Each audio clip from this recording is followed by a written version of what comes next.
So as you can see here, today is going to be handouts galore day.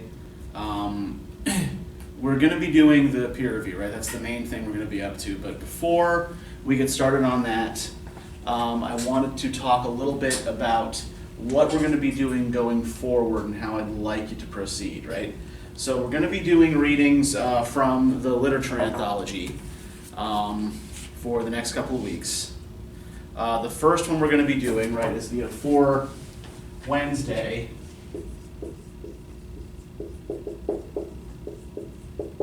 You're going to be reading Girl by Jamaica Kincaid.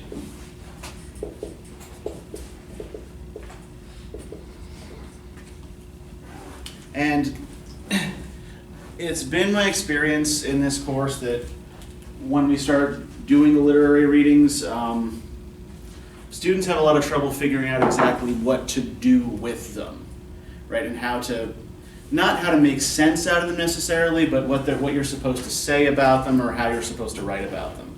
So what I'm going to do, since you guys by and large did so well with the philosophy stuff, I'm going to introduce you to a couple of the ways that academic literary critics read. Right, so you have lenses and tools to lenses to look at the work through, and tools you can use to try to pick it apart. Okay, and this will give you some sense of what will be expected of you in your writing in future courses. So now, if you had taken a university level literature course in the late 19th or early 20th centuries, then most of it would have been focused on the biographies of famous authors. For how many of you was that what your high school experience was like? How many of you talked more about the author's life than about anything else? Okay, good. So that's maybe a thing that's finally starting to die. All right, good. The assumption back then was that all writing was a form of autobiography, and that all that mattered was the way the writer put his or her, we're talking the late 19th century, so usually his, experience into writing, right? So in the 20th century, a couple of other systems of reading arise, in which the basic assumption, right, the basic assumption for all three of these modes of reading is that the author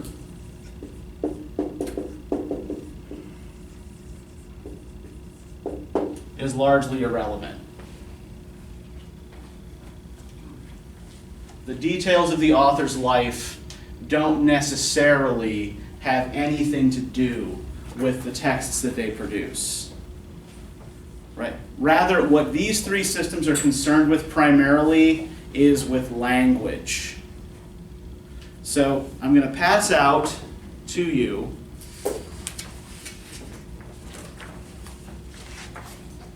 sheets explaining each of these systems, and I'll talk about them a little bit before we get started. So I'll explain them a little bit to you before I just expect you to go ahead and do it. So make sure everybody gets one of each.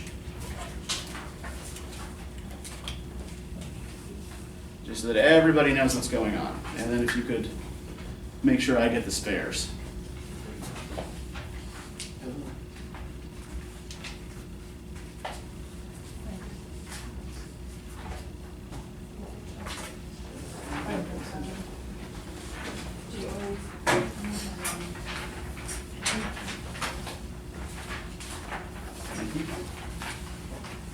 Okay, has everybody got one of each?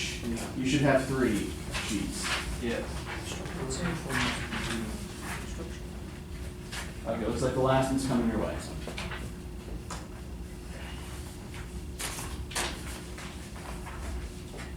Okay, so let's just go over these quickly. Can I have one of those, please? Which one are you missing? Deconstruct. Deconstruction? Okay, sure. Who's missing deconstruction?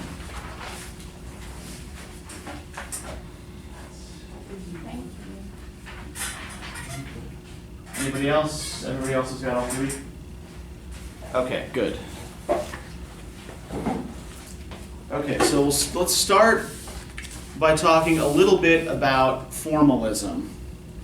Now, it's so called because it's mostly concerned with literary form, and with the idea that everything you need to know to understand the text that you're reading is contained within that text. Right? You don't need any outside information to understand a poem or a short story or a play. It's all there for you. So each text for a formalist is a kind of self-sufficient artistic object. It doesn't necessarily make any reference to politics or psychology or economics or to the world outside of itself. It doesn't necessarily make any reference to the author's life, right? It is just a freestanding, self-sufficient art object. It doesn't need context to be understood. It does not need context. No, all the context is there. Yes, Slayton. Was the author meant to reference something when writing the book that you're supposed to have previous knowledge on? Then how would they go about deciphering that? See point the second here. The author is pretty much irrelevant. Right. Once the text is written and published, the author is just another reader. And the author's opinion of the work doesn't matter any more than anyone else's. There are two big formalist concerns that relate to your question. One is called the intentional fallacy. The second is called the affective fallacy. Should we read this? Yeah, you probably might want to write this down. Yeah. So the intentional fallacy refers to our tendency to try to look for the author's intent in any work that we reread, right? Now, the fact that they call this a fallacy, right, indicates that we should not be doing this. That basically what the author intended, according to a formalist, was to create an art object that they probably hoped would make some money, right? There's no secret code to get, right? There's no hidden message in the poem. Everything is right there in plain sight, as long as you know what you're supposed to be looking for. The author's not hiding secret messages in there. So don't worry about the author's intent. The other formalist fallacy, right, or fallacy against which the formalists argue, is what they call the affective fallacy, right? And the affective fallacy is the idea that art is primarily meant to tweak our feelings in some way. Right? That art is supposed to make us feel things. A formalist would say that if you're worried about how a work of art makes you feel, then you're not paying close enough attention to the details. And you're getting sort of caught up in muddy-headed, wishy-washy magical thinking. So don't worry about how it makes you feel, and don't worry about what the author intended. So, for a formalist, literature is a special kind of language that is different in kind from everyday conversation and from scientific discourse, right? The point of everyday conversation and of scientific discourse is largely to communicate facts to other people. Actually, everyday conversation has plenty of other functions as well, but that's how a formalist would see it. So literature is a use of language that doesn't have that kind of referential communicative function, right? It's not a direct communication of one idea to another. What it is the use of language to make something beautiful, right? To make art, right? So mostly what you're going to do in a formalist reading is what's called close reading. So all close reading is, right? And this is actually a kind of useful skill to pick up. even if you're not doing formalist analysis of literary texts. Close reading is reading with very, very close attention to verbal detail and to figurative language, right? So you are going to be looking for figures of speech,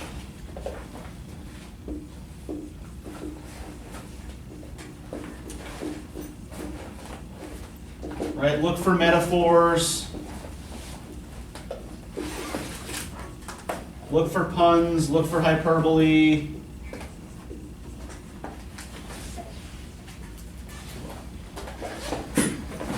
Look for any of these kind of traditional rhetorical figures of speech, right? You know, this is not an exhaustive list. You're also going to be looking primarily at the relationships between words and between figures of speech within this particular text, right? The key feature of literary language for a formalist is ambiguity.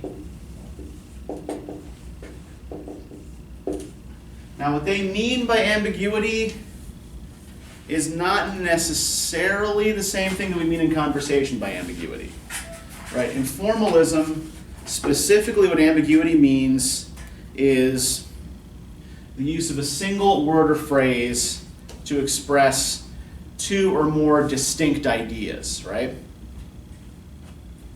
So formalist analysis plays on multiple possible meanings of a single word or phrase, right? And how those multiple possible meanings are brought together within a single text, right? So how is the poem that you're looking at or the story that you're looking at playing on the fact that this statement can also mean these other things? So it generally assumes that the text is aware of this ambiguity, right?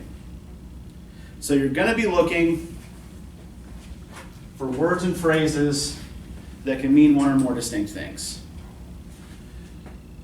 Now, you will also be looking to kind of distill the basic idea of the poem or the short story down into a single theme.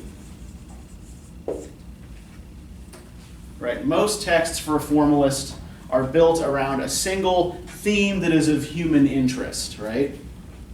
Whether that is, you know, say, family, spirituality, romantic relationships, you know, some theme that has something to do with human life, right? Some bigger idea about human life. Now, you're also going to want to pay close attention to what's called paradox. Does anybody know what a paradox is in language?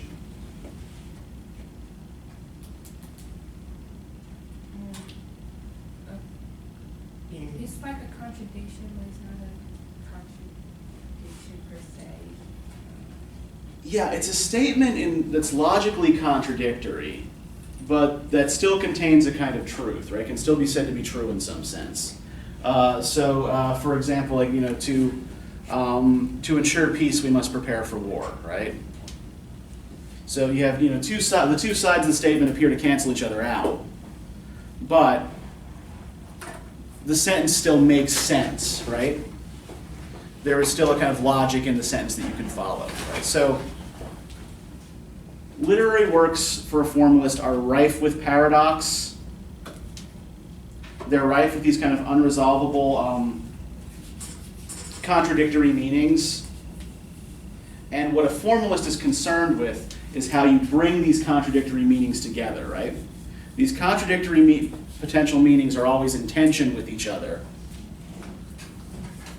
But the work is going to bring them together around this particular theme, right? Whatever this theme is. All right.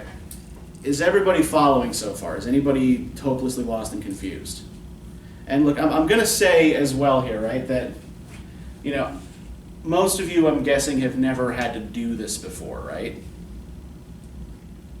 So, you know, I'm not going to expect from you, right, the same level of analysis that I would expect, from a grad student or from another person with a PhD, right? I will be looking at your work as you're learners, right? You're just figuring out how to do this. You're doing this for the first time. Yeah, Alan. My Comp 1 class, actually, our professor focused on this basically the whole semester. This is okay. what he goes to write. So this is pretty familiar with me, but I'm not familiar with the other two forms. Okay, well, we'll get there. Let's talk a little bit then about structuralism. Okay, so structuralism is also language-based, but it's based in the formal science of linguistics, not so much in the idea of language as art, or using language to make art, right? The fact that language produces art for a structuralist is largely incidental. So, structuralism comes almost entirely out of the work of a Swiss linguist by the name of Ferdinand de Saussure, who died fairly young and published nothing in his lifetime, but his students remembered his lectures and recorded his lecture notes, or wrote down his lecture notes, and had them published as a book called Course in General Linguistics. Right? So Saussure's basic insight is that a language is a vast system that no one who speaks it ever sees in its entirety, right? All of us grew up speaking English, right? We're competent speakers of English, we're fluent in English, but we don't ever see the whole system of words, phrases, modifiers, what have you, that the language is made up of, right? We only catch glimpses of it in conversation or in what we read. So we learn to be competent in a giant system that we never fully understand through small single utterances. So the big system of language, de Saussure calls langue.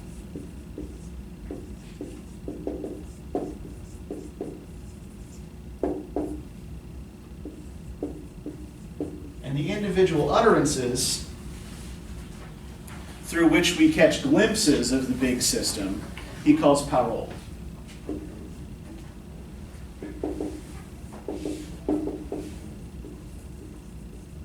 Think of it this way. Saussure explained it in terms of the game of chess, right? Langue would be the game of chess, right? The rules, the system by which you play, what sorts of moves are allowed, what each piece is permitted to do, that sort of thing, right? But you learn to play chess through individual games of chess, right? So the game of chess would be langue, and individual game of chess would be a parole, right? So parole, in a linguistic sense, would refer to a conversation that you have, or a poem or a story that you read, that sort of thing, yeah? Whereas langue is the larger system that allows you to do these things.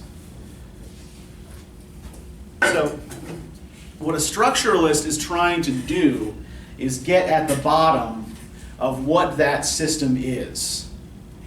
Right? They're trying to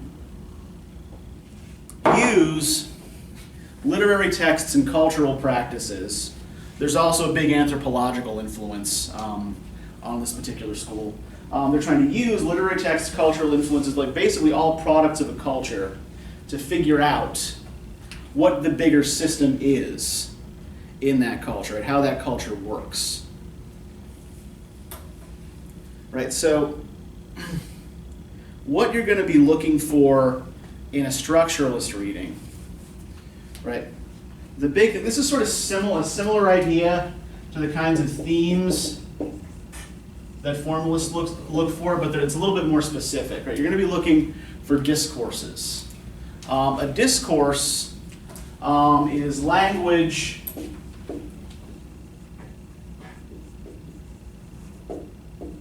that refers to a specific field of human knowledge or human experience, right? So if you see in a text a lot of references to kinship ties, family relationships, right? There is a discourse then of kinship or family in that text. If you see a lot of references to, say prisons, cages, people being unable to escape situations, right? Then there is a discourse of incarceration, right?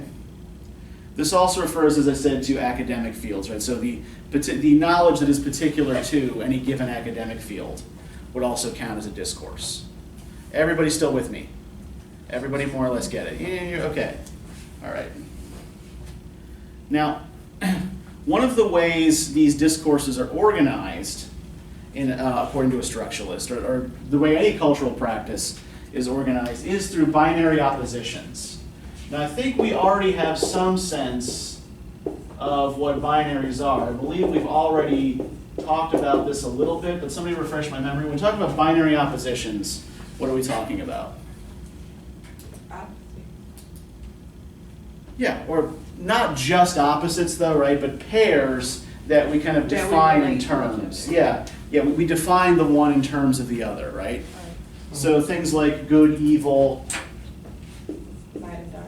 Yep. Hot, cold. Light, dark, hot, cold. Yep, good. Right? What is cold, right? It's the absence of heat. What is dark? It's the absence of light, right? So on and so forth. So this is one of probably the big thing you're going to want to be looking for in structuralist analysis, right? You're going to be looking for the things that the text pits against each other, right? Because this is going to tell you what the basic conflicts are in the system that the text is giving you a glimpse of, right? You're going to be looking for these binary oppositions. These are kind of sites of conflict within the text, within the system. Now you're also going to be looking for what are called actants. And actants are units within the text that fulfill particular functions. Sometimes they're characters, like sometimes they're human characters, sometimes they're non-human characters, sometimes they're objects or places, right? And there are 6 basic functions, which are all defined in terms of binary. There's the subject and object. And think of subject and object in terms of a sentence, right? What is the subject of a sentence? The thing doing the action. Yeah, exactly. It's the thing performing the action, right? So the subject is the active thing. And then what's the object? Bless you. Yes, the thing acted upon, right? Yes. Good. Okay, so you're going to look for what the active character or thing is in the text, what they're acting upon. Sender and receiver.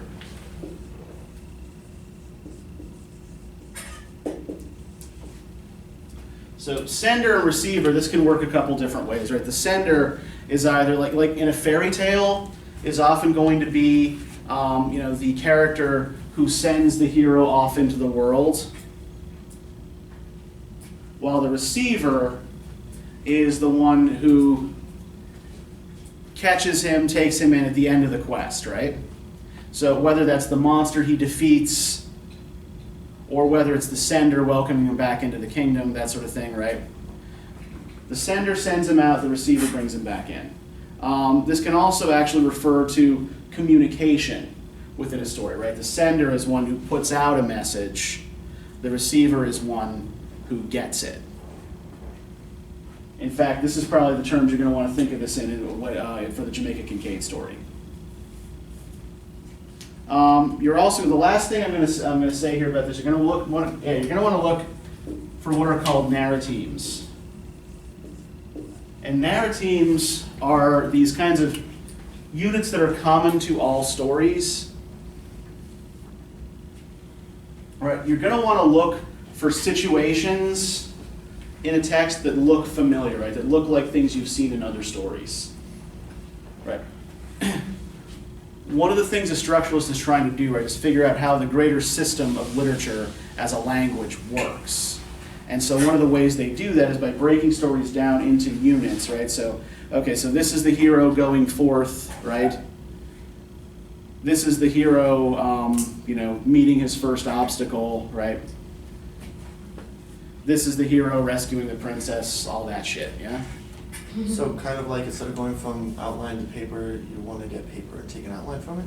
Yeah, you actually want to sort of pull out a plot outline and see how similar the units you pull out of your plot are to other stories, right?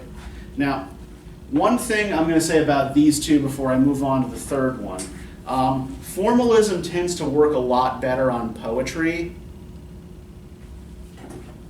because it requires, close attention to small details in a very small space. Structuralism tends to work better for fiction and for plays, right? Not all methods of reading are equally up to the task of reading all texts, right? So the kind of reading that you're going to want to do is often going to be dependent on the kind of text that you're looking at. All right, so last one. This is probably the hardest one, and so you guys who are in the deconstruction group, do the best you can, okay? Do the best you can. All right, so deconstruction actually builds on structuralism, or actually tries to take structuralism apart.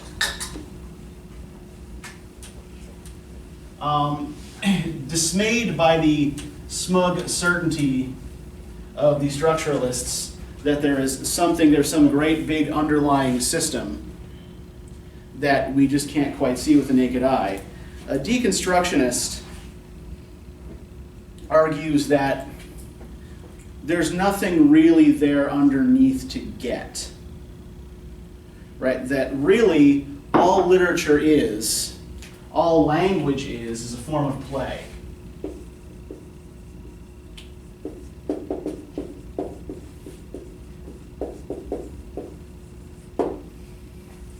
Right? There's no particular reason, for example, why we refer to a four-legged biped with hooves that has a mane and a tail and pulls a cart, or quadruped, not biped. If there's a biped with hooves and mane and a tail that pulls a cart, that's actually kind of fascinating and interesting. I don't want to see that creature. But yeah, there's no reason why we call it a horse necessarily, right?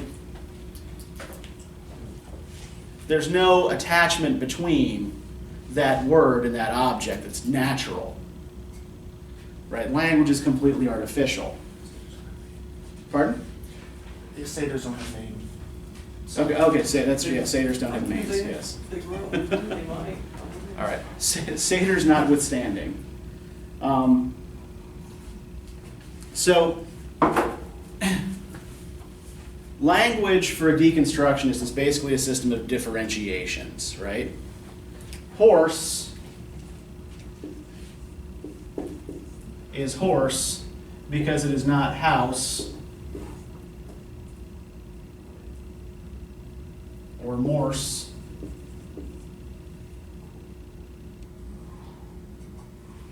or some other word, right? Or holes. Right?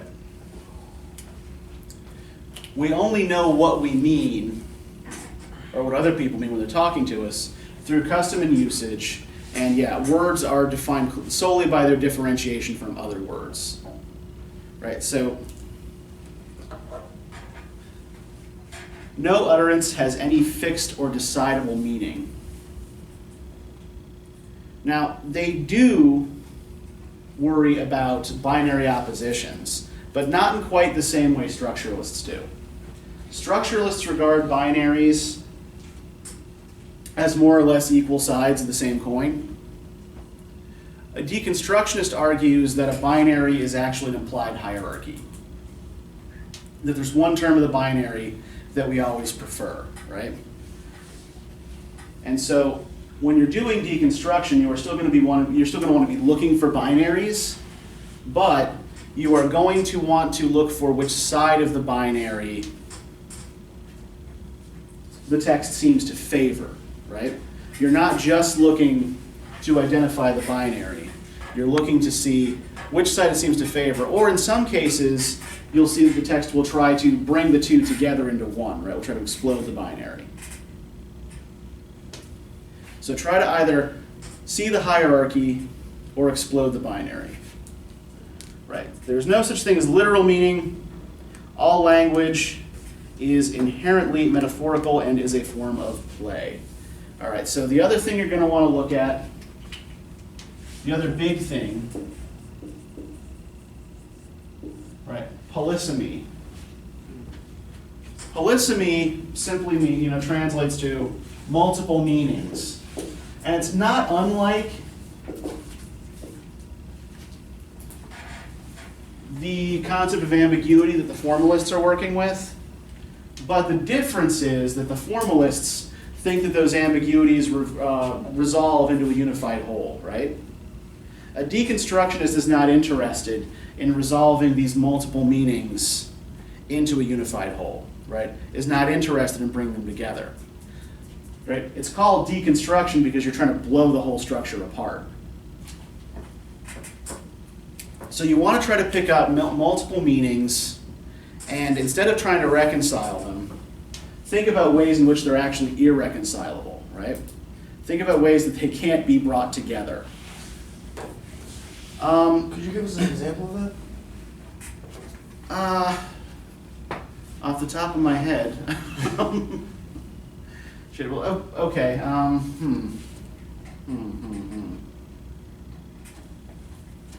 right. Let me grab a poem here quickly. Let's go to, let me see if I can find it. Shakespeare.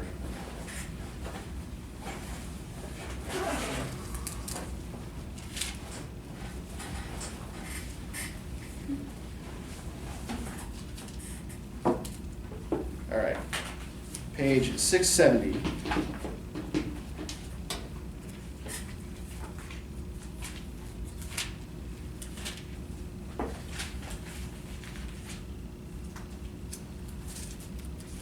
Right, let me not to the marriage of true minds, right?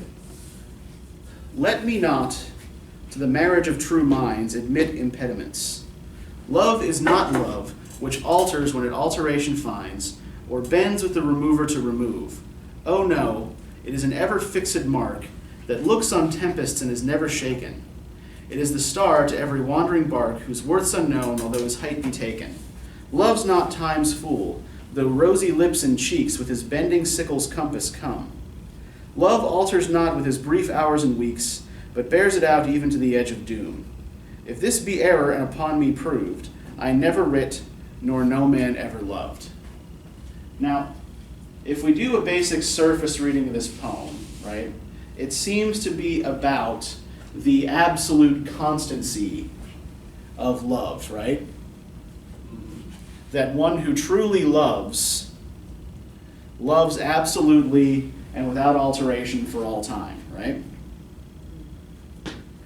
But if we look at the actual rhythms of the poem, I'm not going to get too deeply into this, right? Because time. Right. It said, the first line of the poem is, let me not to the marriage of true minds admit impediments. And yet the poem is constantly throwing impediments in your way. Rhythmic impediments, broken lines, half rhymes that don't quite add up. So the surface level meaning of the poem is that love can never alter, right? Love is eternal. Love is fixed and constant. But the constantly shifting rhythms of the poem suggest that the poet is having a little game with us or lying to us, right? Particularly if we look at the couplet at the end, right? If this be error and upon me proved, I never writ, nor no man ever loved. Do proved and loved actually rhyme with each other? So there's a little bit of sleight of hand going on there, right? So a deconstructionist might say that the poem is being pulled in two directions at once, right? The surface level meaning is saying something completely different from the meaning that we can get from observing the rhythms and the poetic devices, right? The rhythms and the rhyme in the poem. Now, what you're going to be wanting to pay more attention to, particularly as we're looking at fiction first, is words and phrases that have irresolvable different meanings, right? That can't be, meanings that can't be brought together. So this is just, you asked me for a quick example off the top of my head, and this is the best I could come up with right now. Okay, so the goal for deconstruction, what you're really looking for in deconstruction, is what's called aporia or deadlock.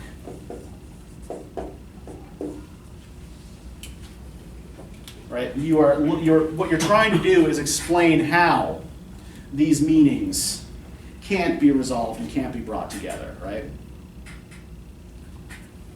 Okay, so like I said, right, for all of you, do the best you can, right?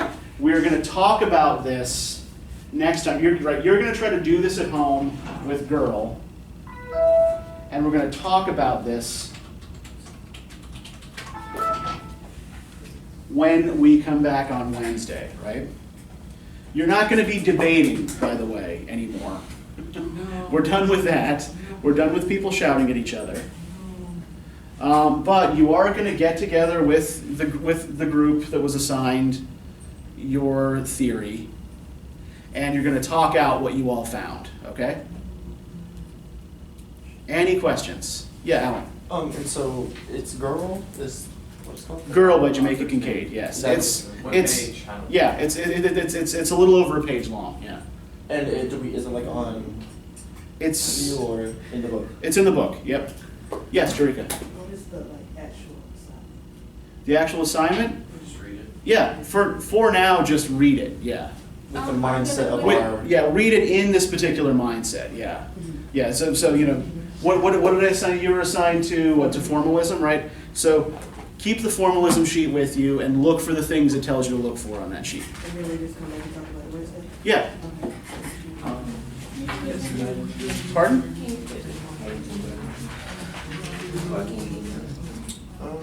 Oh, yeah, okay. All right, I can do that, but you need to get the book.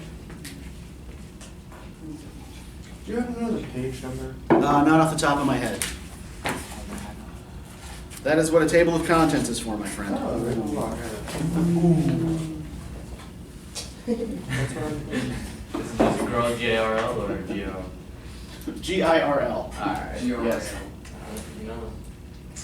Yes, not grill, not girl, just G-I-R-L.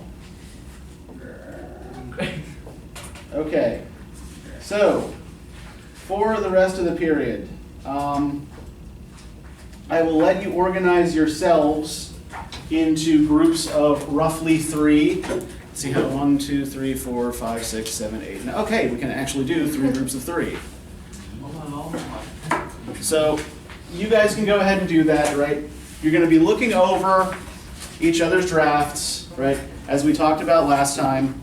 And I have a peer review checklist for you as well, right? So for each person's draft, right, do not write directly. If they have a physical paper, do not write directly on the paper. If they have something on the computer, do not make comments on their Word or Google Doc or whatever, write comments on the peer review sheet.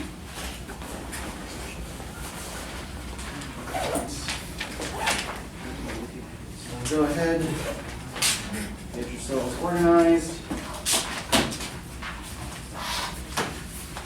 and make a win.